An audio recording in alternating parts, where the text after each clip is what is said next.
श्रीगुरुभुजङ्गस्तोत्रम्। श्रीगुरुभ्यो नमः। सद्गुरु भगवान की जय। नमो नमः श्री गुरुपादुकाभ्याम्। सदेकं परं केवलं निर्विकारं निराकारं आनन्दमात्रं पवित्रं स्वयं ज्योति अव्यक्तम् आकाशकल्पं श्रुति ब्रह्म यत्प्राह तस्मै नमस्ते।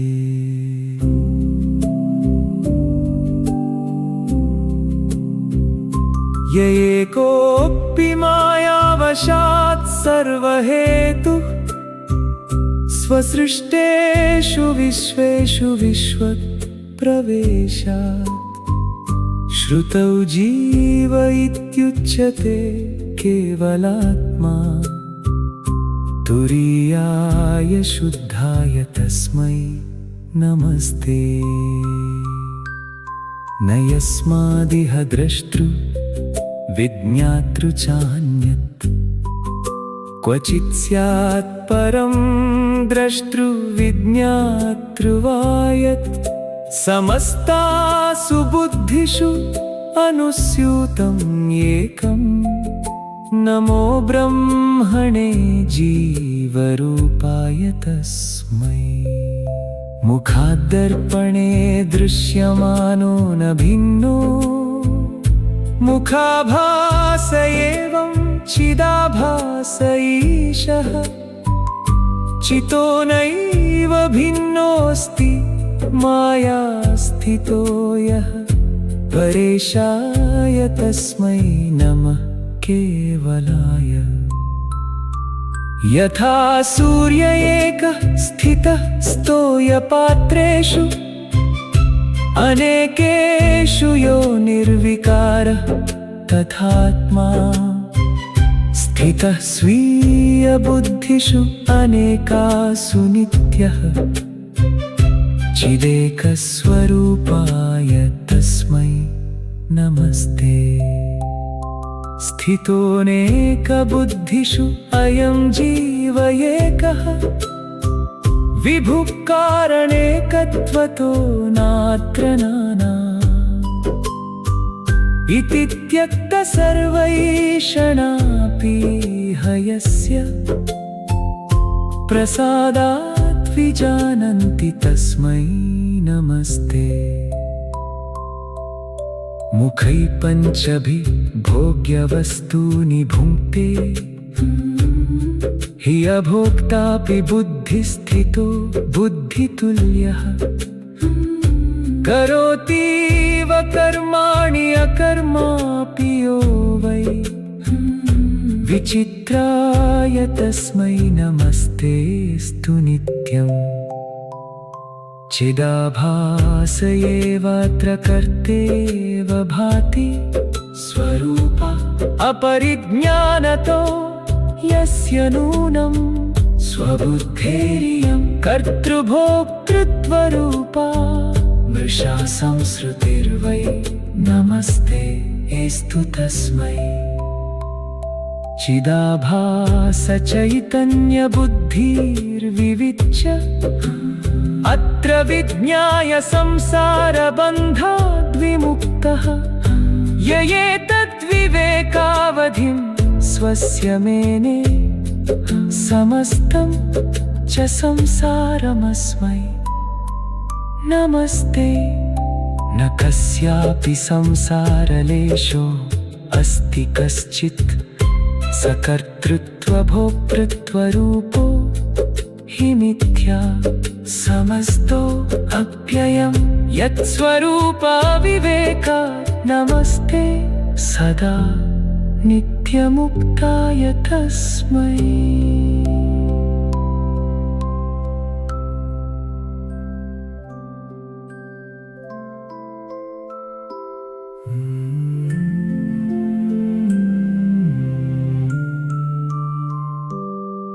जडा बुद्धिरात्मा परो निर्विकारः चिदाभास एकोऽपि मिथ्यैव जीवः य एतद्विवेकी स्वतो नित्यमुक्तः सदा निर्विकाराय तस्मै नमस्ते। चिदाभास एको व्ययकारणस्थो य ईशः स एवेह कार्यस्थितः सन् अभूज्जीवसंज्ञः स एको हि जीव स भिन्नो न यस्मान्नमस्ते अस्तु तस्मै। यदज्ञानतो जीवनानात्वमाहुः महामायया मोहिता वाददक्षा विवेकी वदत्येकमेवात्र जीवं परित्यक्तवादो नमस्ते अस्तु तस्मै। चिदाभास एकोऽथवानेति सर्वे विमुह्यन्ति वेदान्तिनोऽप्यन्यभक्ता तथाप्येक एवेति धीदार्थ्यदाता य आत्मा स्वभक्तस्य तस्मै नमस्ते। एकैकतायां मुखाभास एवं चिदाभास एकः स्वचिद्ब्रह्मबिम्बैक्यमायैक्यतोऽयं यदंशोऽखिलेषु नमस्ते अस्तु तस्मै। श्रुतिर्हेकतां ब्रह्मणो वक्तिनूनं सजातीयभेदादिशून्यं ततोऽत्र स्वमायैकताप्यस्य युक्त्यापि सिद्धा नमस्ते सदैकस्वरूपाय तस्मै। न माया बहुत्वं तदा तत्प्रतिष्ठा अनेकेश्वरा सम्भवेयुर्हि नैतत् कचिद्युज्यते यस्य मायाप्यनेका नमस्ते जगद्धेतुभूताय तस्मै। न मायां विना यस्य कर्तृत्वमस्ति प्रवेशोऽपि तस्मात् समस्तं मृषैव महामायिने निर्विकाराय तस्मै नमो ब्रह्मरूपाय शुद्धाय तुभ्यं। य आत्मा दृगेव असदृश्यं त्वनात्मा विवेकाद्वयोरात्मदृष्टि सदृश्ये विनष्टो भवेत् सा दृशि स्वस्वरूपे नमस्ते दृगात्मस्वरूपाय तस्मै। सदृक्निर्विकार स्वमाया जडेयम् दृगाभास एको मृषैवेति यस्य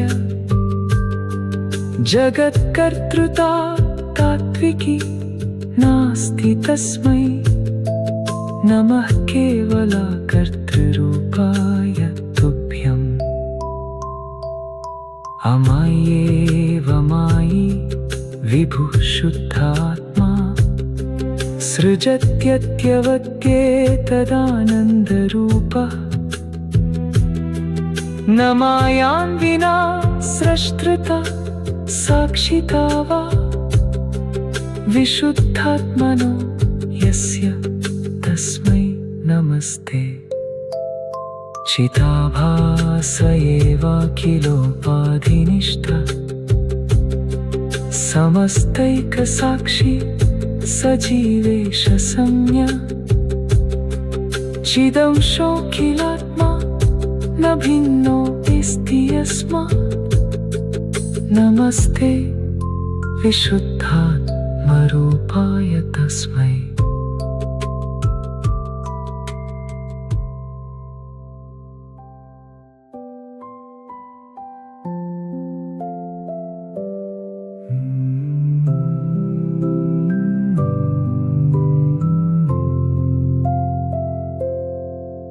अहं सच्चिदानन्द आत्मैव शुद्धो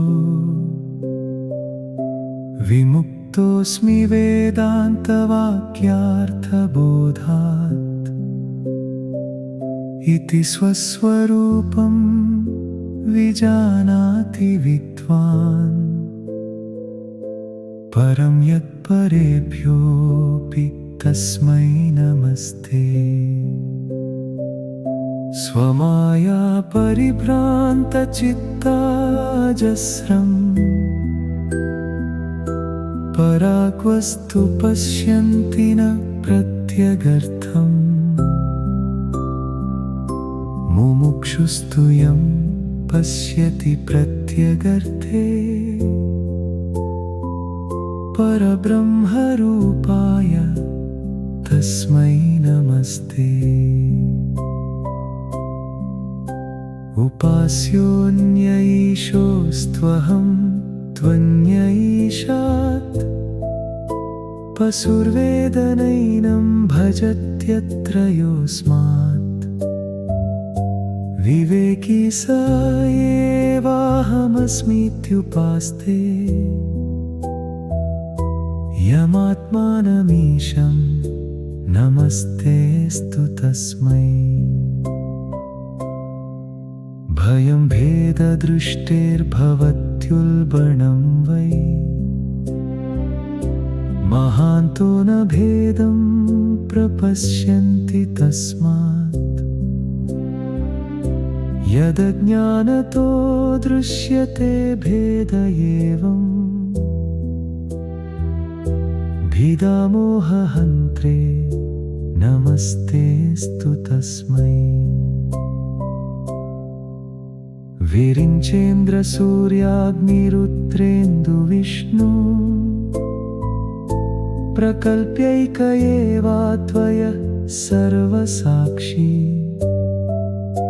जगच्चक्रविभ्रान्तिकर्ताय आत्मा न दृश्येत केनापि तस्मै नमस्ते। जगज्जाग्रति स्थूलमेतत्समानम् मनोवासितं स्वप्नानन्दनिद्राम् सुषुप्तौ स्वमेवाभिपश्यन्मुदास्ते तुरीयो य आत्मा नमस्तेऽस्तु तस्मै। समस्तादपि स्थूलसूक्ष्माच्छरीरात्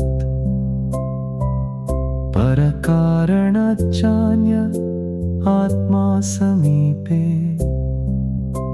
य एको विदुरेऽपि तिष्ठन् जनानां महिम्नि स्वकीये च तस्मै नमस्ते।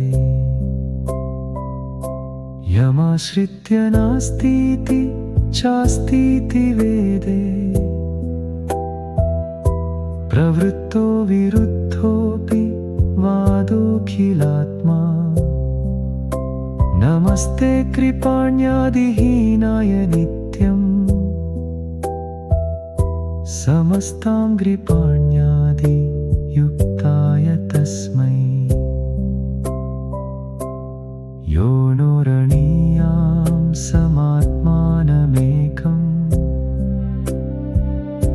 महन्तं महत्त्वस्तुनश्चेतनेभ्यः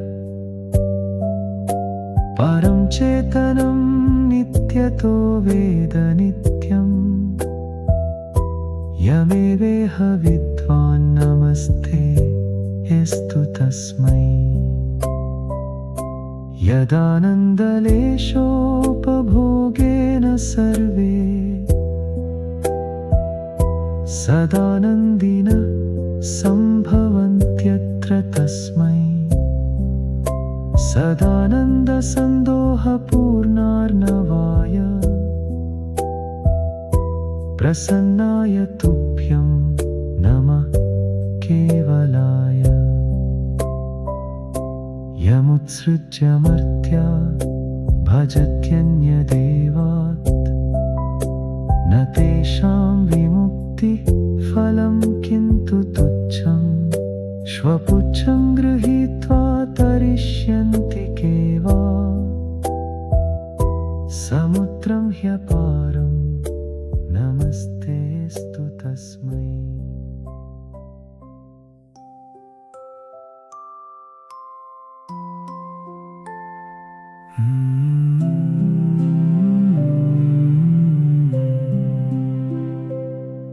यथा विद्युपास्तौ फलं दास्यतीश तथा विष्णुरुद्रेन्द्रवह्न्याद्युपास्तौ फलं दास्यति ब्रह्म यद्धीशसंज्ञः स्वकर्मानुसारं नमस्तेऽस्तु तस्मै न यद्ब्रह्ममोक्षप्रदं स्यात् कदाचित् विनेहैव मुक्तिप्रदं ज्ञानमेकं न मोक्षं कृतः कर्मणातः कृतेन प्रपन्नार्तिहन्त्रे नमस्तेऽस्तु तस्मै इदं नेति नेतीत्यमूर्तं च मूर्तं निरस्यैव सर्वं जगद्दृश्यमेतत् निषेधावधि ब्रह्म यच्छिष्यते वै मनोवागतीताय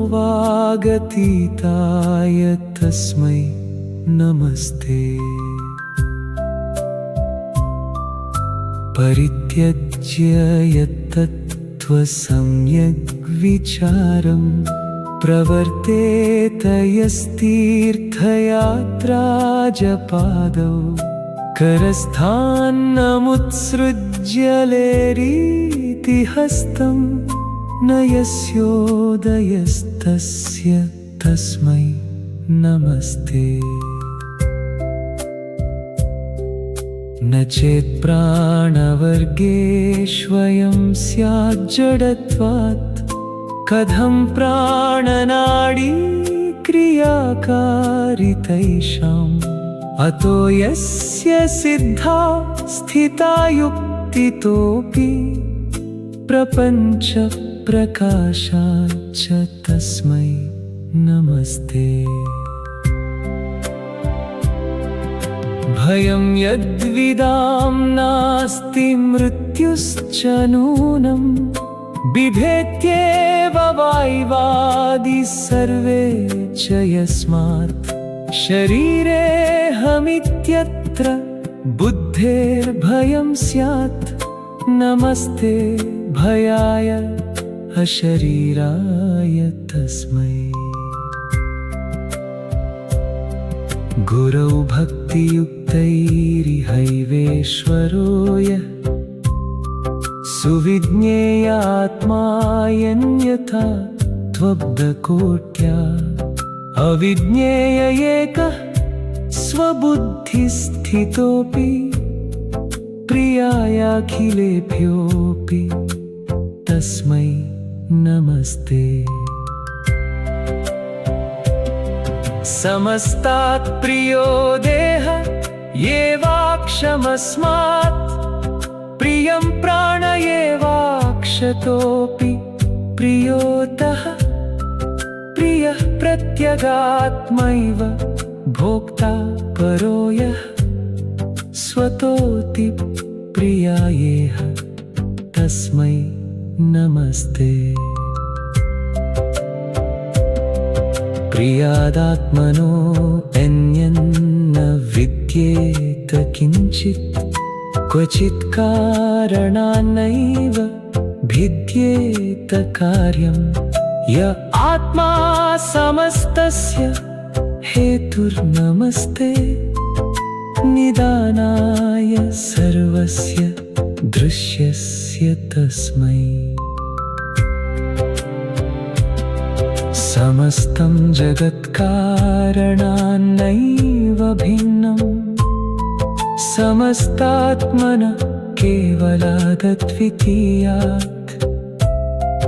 परब्रह्मणो व्याकृतेशाच्च यस्मात् नमस्ते क्षराय अक्षरायापि तस्मै यतः कारणान्नेह कार्यं विभिन्नं ततो ब्रह्मणो नैव भिन्नं जगत् स्यात् समस्तं जगद्ब्रह्म तच्चास्मि विद्वान् उपास्ते यमेकं नमस्ते नेस्तु तस्मै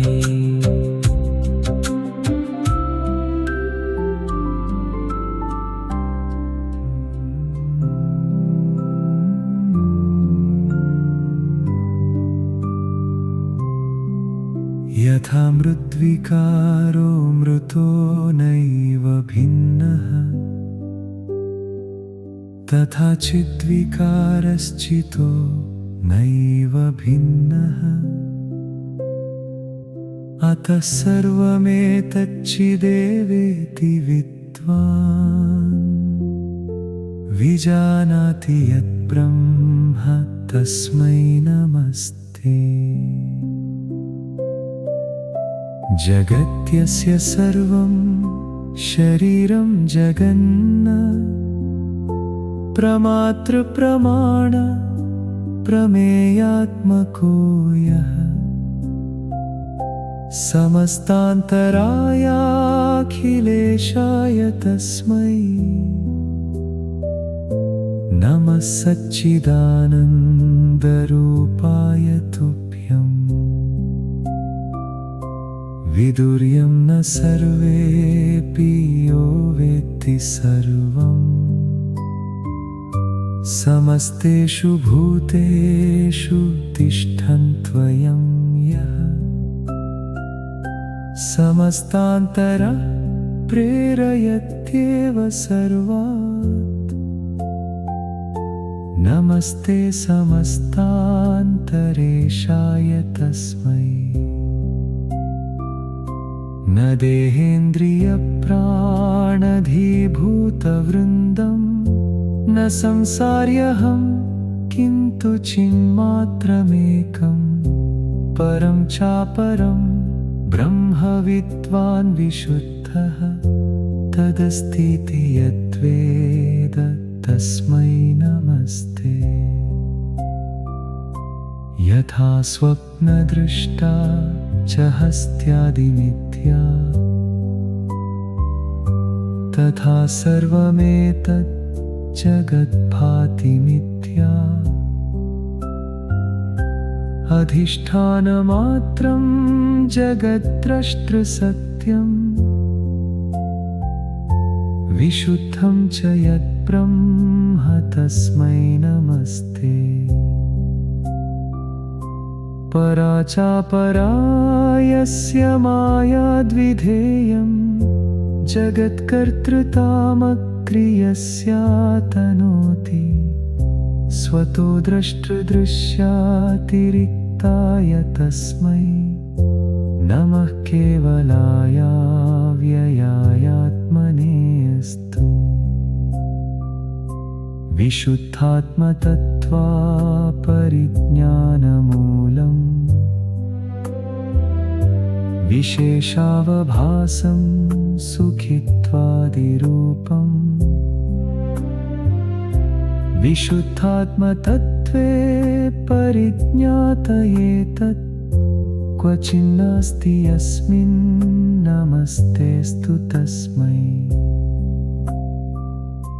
न हि त्वक्परिज्ञानतः सर्पभानं क्वचित् विद्यते सर्पता कल्पिता स्यात् तथा कल्पितं सर्वमेतच्च यस्मिन् नमस्ते समस्तावभासाय तस्मै।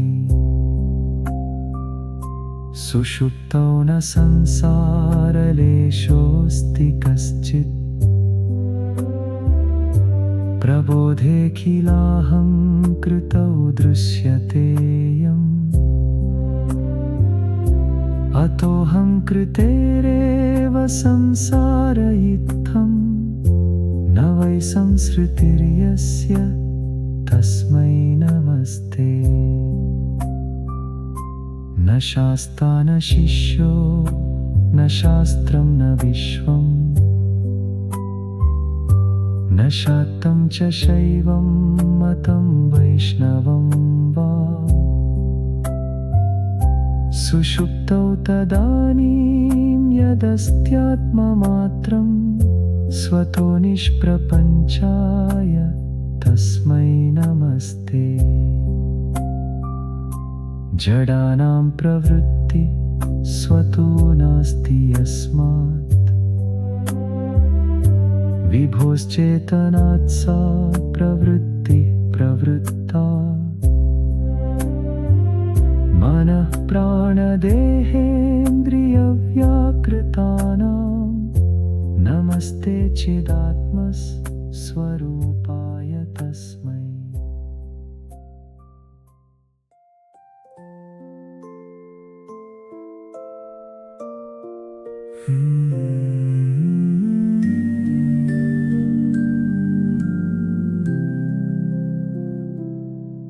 मनः प्राणदेहेन्द्रियव्याकृतानि स्वतः काष्ठतुल्यानि यत्सन्निधानात् स्वयं चेतनानीव भान्त्येव मोहात् जडेभ्यः परस्मै नमस्तेऽस्तु तस्मै। बहिर्बुध्यते प्राणिबुद्धिः पदार्थान् नयं बुध्यते प्राणनाथं स्वसंस्थं समस्तान्तरात्मानमेकं च तस्मै नमस्ते विरिञ्चादिधिबोधयित्रे। परं यत्स्वरूपं विदुर्नापि देवा कुतोऽन्ये मनुष्यादयो बाह्यचित्ता तदेवाहमस्मीति भक्तास्त्वजस्रं भजन्त्यद्वितीयं नमस्तेऽस्तु तस्मै। समस्तेषु देहेषु सूर्येऽपि तिष्ठन् य एकोऽखिलात्मा समस्तैकसाक्षी स एवाहमस्मीति वेदान्तविद्भिः सदोपास्य तत्त्वाय तस्मै नमस्ते। अहं विश्वक तैजस प्राज्ञरूपो विराट् सूत्रमायेश रूपान्न भिन्नः उपाधौ विभिन्नेऽपि किन्त्वस्मि सोऽहम् यमेवं भजन् वेद तस्मै नमस्ते। समस्तानि कर्माणि संत्यज्य विद्वान् तदेवाहमस्मीत्युपास्ते ह्यजस्रम्। यदेवाह सर्वागमान्तैकवेद्यम्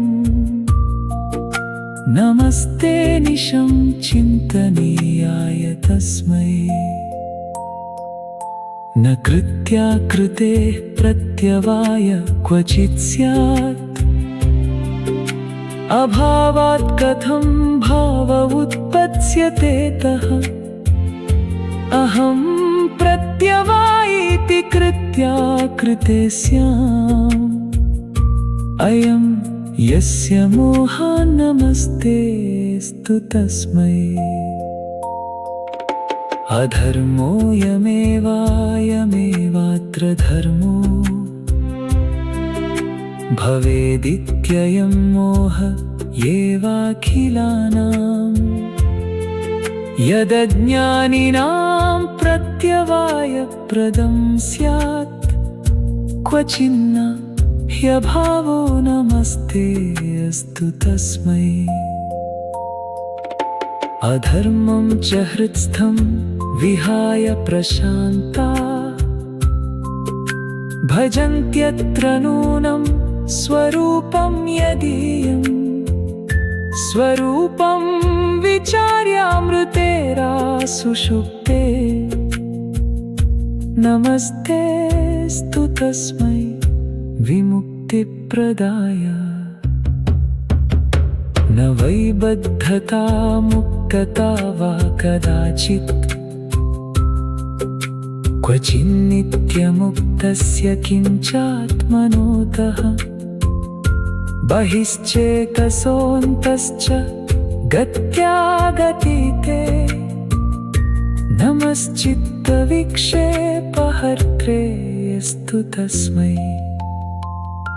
यथा क्षीणचित्तः तथैवात्मनिष्ठः पुमान्नित्यमुक्तो भवेदद्वितीयः यथा चेतसो क्षीणता यत्प्रसादात् तथा त्वत्प्रसादाय तस्मै नमस्ते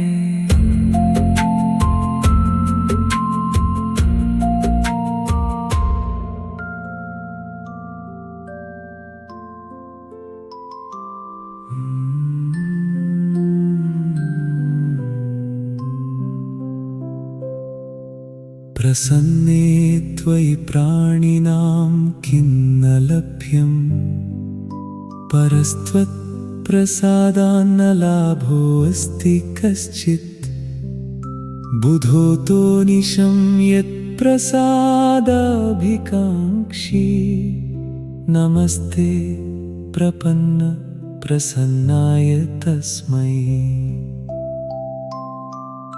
पृथिव्यादियुक्ता परब्रह्मनिष्ठा न मुख्या भवन्त्यत्र जन्मास्ति तेषां निरस्ताखिलोपाधिनिष्ठो हि मुख्यः न यस्येह जन्मास्ति तस्मै नमस्ते न मुख्यं सुषुप्ते अधिष्ठानतोऽन्यत् सुषुप्ते अधिष्ठानमात्रं हि मुख्यम् यदज्ञानतो दृप्तबालाकिरेतत् नृपाद्वेद चैवं नमस्तेऽस्तु तस्मै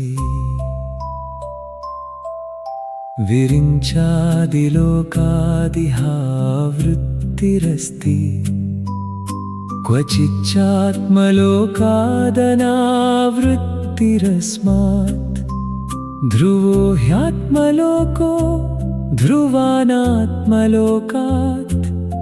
परो योऽस्ति चैको नमस्तेऽस्तु तस्मै परं वेद सन्मात्र मुद्दालकेन स्वपित्रोपदिष्टो यदा श्वेतकेतुः यमात्मानम् आत्मस्थम् अव्यक्तम् एकं नमस्ते अनिशं सत्स्वरूपाय तस्मै भृगुर्वेद पित्रोपदिष्टो अन्तरेव प्रकृष्टः परब्रह्मरूपात्मलोकम् अनन्ताद्वयानन्दविज्ञानसत्यम् यमेकं विशुद्धाय तस्मै नमस्ते।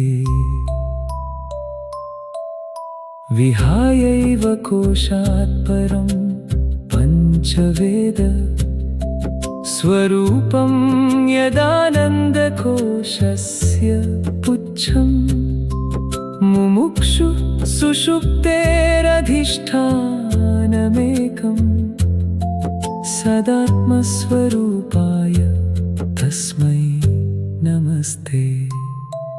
अनन्तानि शास्त्राण्यधीत्यापि विद्वान् न दुःखेतरो नारदो नात्मविद्वान्। ऋषिर्मानसाद्वेद यं शोकहत्यै नमस्ते सुखौघाय तस्मै विभुम्ने। ऋषेर्याज्ञवल्क्यात् विदेहो महात्मा यदेवाभयं ब्रह्म सम्यक् विदित्वा स्वमेवाभयं तद्यभूद्वेदवेद्यम् समस्ताभयाप्याय तस्मै नमस्ते। विदित्वात्र भूमानमेनश्चिदेस्ति प्रवाच्यं किमु प्राणवित्पापनाशे। अतः प्राणविद्यामनादृत्य विद्वान् उपास्ते यमीशं नमस्ते स्तु तस्मै। अजस्रान्नदानं परित्यज्य जानश्रुते हि ऐक्यम् अभ्यागमत्हंसवाक्यात् स वै प्राणवित् प्राण उत्कर्षवांस्तत् परो यस्माद्य आत्मा नमस्ते स्तु तस्मै।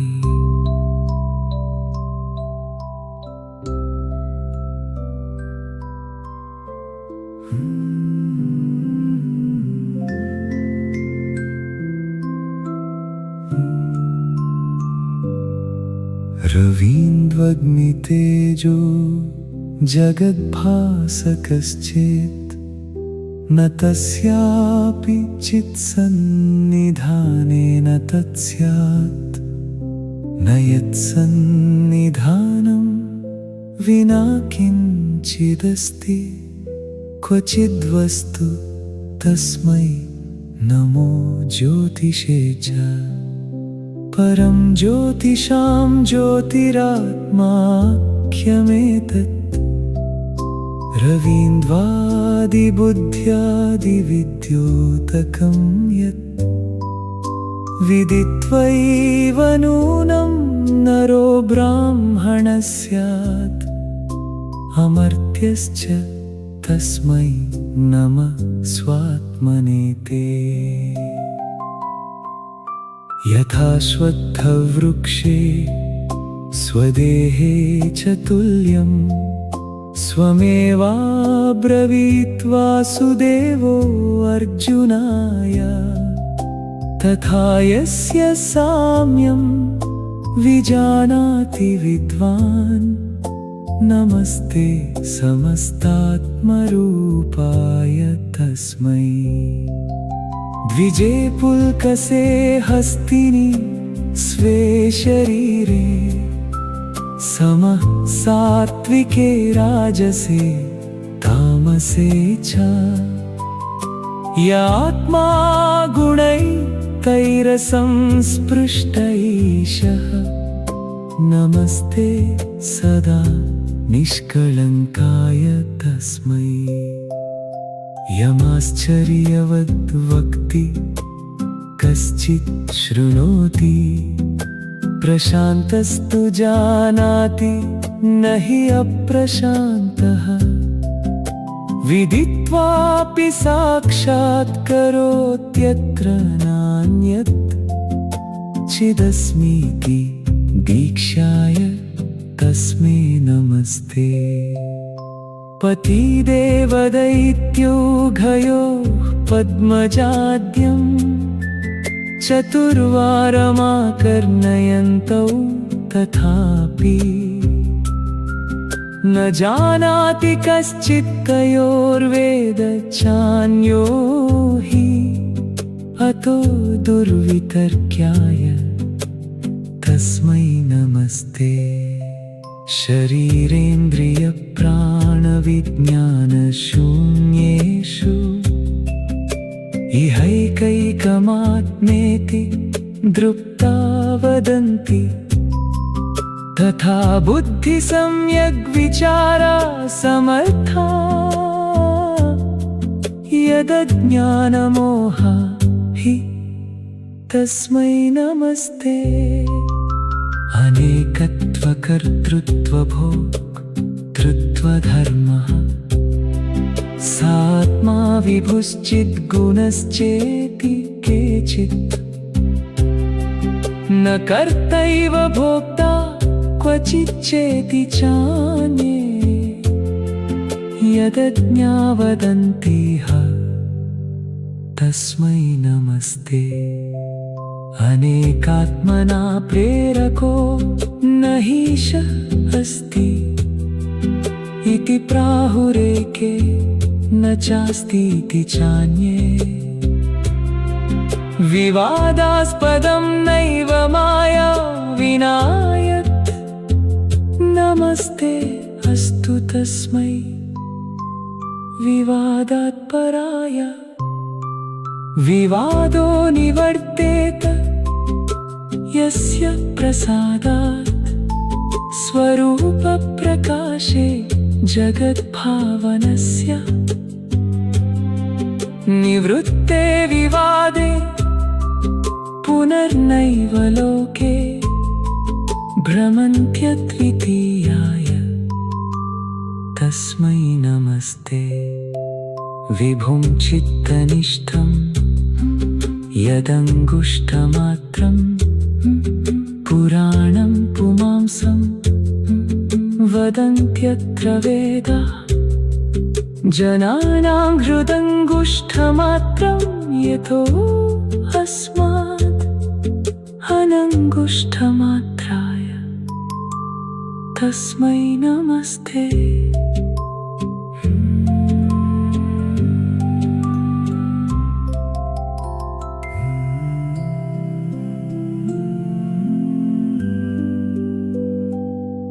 भ्रुवोर्मध्यमेवाविमुक्तं मुनीनां महाक्षेत्रमित्यत्र बुद्धे श्रुतं च न वा वाराणसीपुरं गन्तुमिच्छेत् स्वरूपे स्थितो यस्य तस्मै नमस्ते। शरीरे यथाहं मति सर्वजन्तु तथा मुक्तिबुद्धिश्च काशीमृतेर्वा स्वरूपप्रकाशं विना यस्य मुक्तिः न वै सम्भवेत् कापि तस्मै नमस्ते। स्वरूपप्रकाशैकहेतुर्हि यस्य प्रकृष्टागमान्तार्थसम्यक् विचारः अतो यत्प्रकाशाय वेदान्तनिष्ठो अनिशं स्याद्विवेकी नमस्तेऽस्तु तस्मै। वदन्तश्च रुद्रादयोऽपि आत्मतत्त्वं न जानन्त्यतः केऽपि वेदान्तनिष्ठा ततस्तानि होत्सृज्य वेदान्तनिष्ठो भवेद्यत् प्रबोधाय तस्मै नमस्ते। सुरेन्द्रो विदित्वैव यस्य स्वरूपं समस्तादघाद्वृत्रहत्यादिरूपात् विमुक्तो हि वेदान्तनिष्ठो मुदास्ते निरस्याभिमानं नमस्तेऽस्तु तस्मै।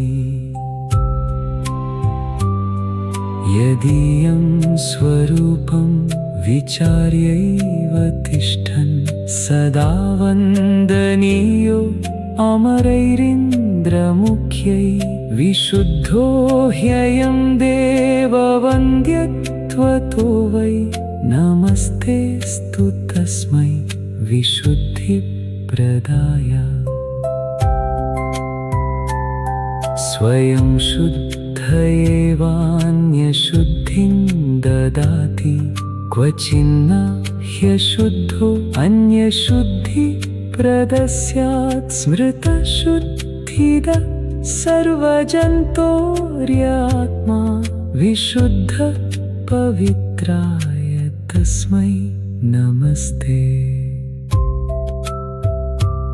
सकृत्संस्मृतश्चेत् समस्तं च पापं दहत्यग्निवद्यस्त्विहात्यन्तदीप्तः चिदेवाहमित्येव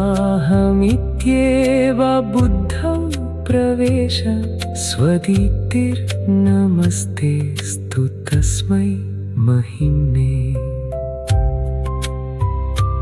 न हि स्नानदानादिना पापनाशेतु तत्संस्कृति क्वापि नश्येत् कदापि विना यत्स्मृतिं स्मृत्युपायं च मुक्त्वा स्मरत्पापहन्त्रे नमस्तेऽस्तु तस्मै। अनात्मन्यहन्ताभिमानं निरस्य स्वरूपप्रकाशस्ततः सर्वपापं न संस्कृत्यनात्माश्रयं स्यात् विनष्टं स्मृतेर्यत्प्रकाशे तु तस्मै नमस्ते। अनाकर्ण्यवेदान्तभाष्यं समग्रं न कस्यापि यत्स्मृत्युपायोऽस्ति कश्चित् अतस्तच्चिकीर्षा स्वतो यस्य जाता नमस्ते दयालु स्वरूपाय तस्मै।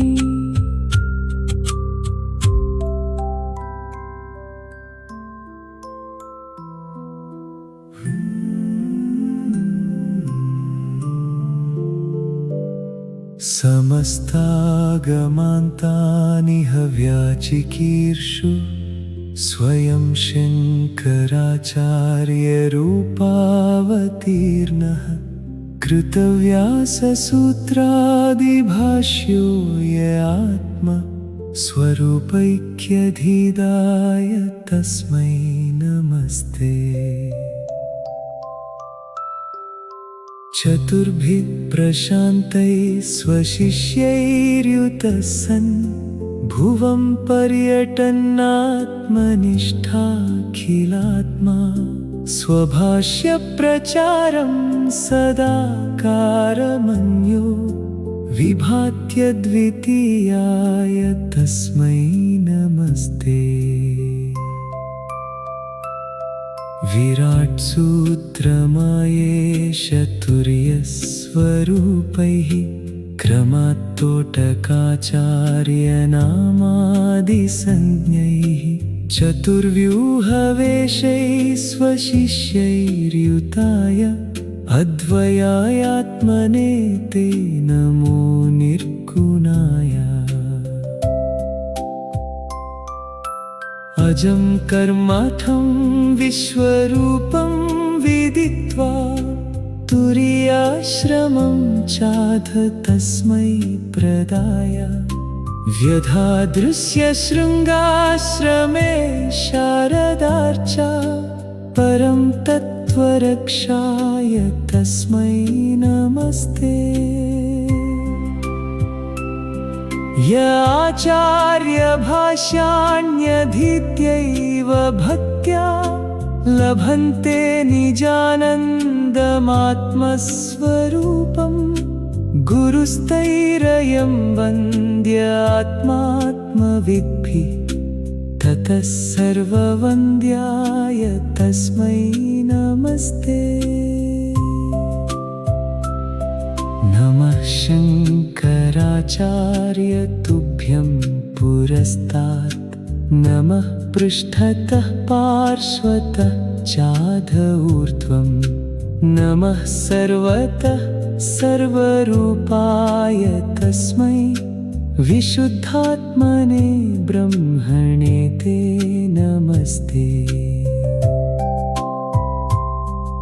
अहं देहबुद्ध्या तवैवास्मि दासो ह्यहं जीवबुद्ध्यास्मि ते अंशैकदेशः त्वमेवास्म्यहं तु आत्मा बुद्ध्या तथापि प्रसीदान्वहं देहबुद्ध्या नमस्ते। सभाष्यार्थाशु स्फुरत्वन्तकाले चिदाभासचैतन्यदृक्त्वत्प्रसादात् गतिर्नान्यथा मे समस्तापराधं क्षमस्वाखिलात्मन्नमस्तेऽस्तु नित्यम्। नमो भाष्यवृन्दाय भाष्योपदेष्ट्रे नमो भाष्यकृत्भ्यो नमो भाष्यविद्भ्यः नमो भाष्यवृन्दार्थभूताय भूमे विशुद्धात्मने ब्रह्मणे स्मै परस्मै। शतोर्ध्वाष्टकश्लोकमेतत् भुजङ्ग प्रयातं पठेद्योऽत्र भक्त्या त्वदीयं चिदाभासचिद्रूपमेकं पदाब्जं स्मरन् स्वस्वरूपेण नूनं रमेत। भुजङ्ग प्रयातार्थमत्यन्तभक्त्या सकृद्वा स्मरेत् प्रत्यहं श्रीगुरोर्यः निरस्तान्धकार सानन्दरूपं व्रजत्यच्युतं त्वां त्वदीय प्रसादात्।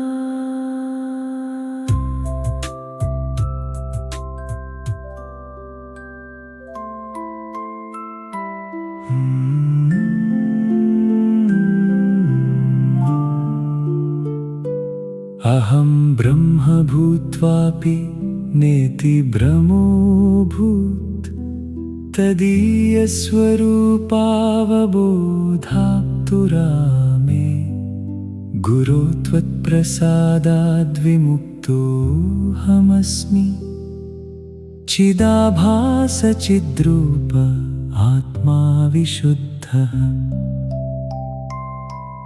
अतो बुद्धिमांस्त्वत्प्रसादाय नित्यं भुजङ्गप्रयातं पठेद्वा तदर्थं स्मरेद्वा गुरो ते प्रणम्यैव भूय चिदाभासचिद्रूपमेकं परं तत्। मुनीन्द्रैः पुराणैरनुध्येयमीशं विरिञ्चादिभिः सर्वदेवैश्च वन्द्यं कथं त्वामहं स्तोतुमिच्छन् भवन्तं क्व वा साधयेनेह किं किं महेशे।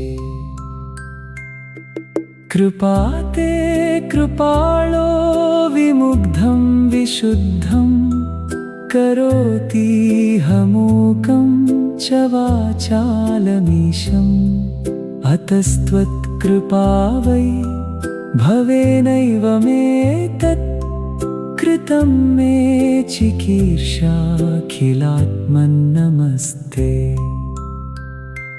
इति श्रीगुरुभुजङ्गस्तोत्रम्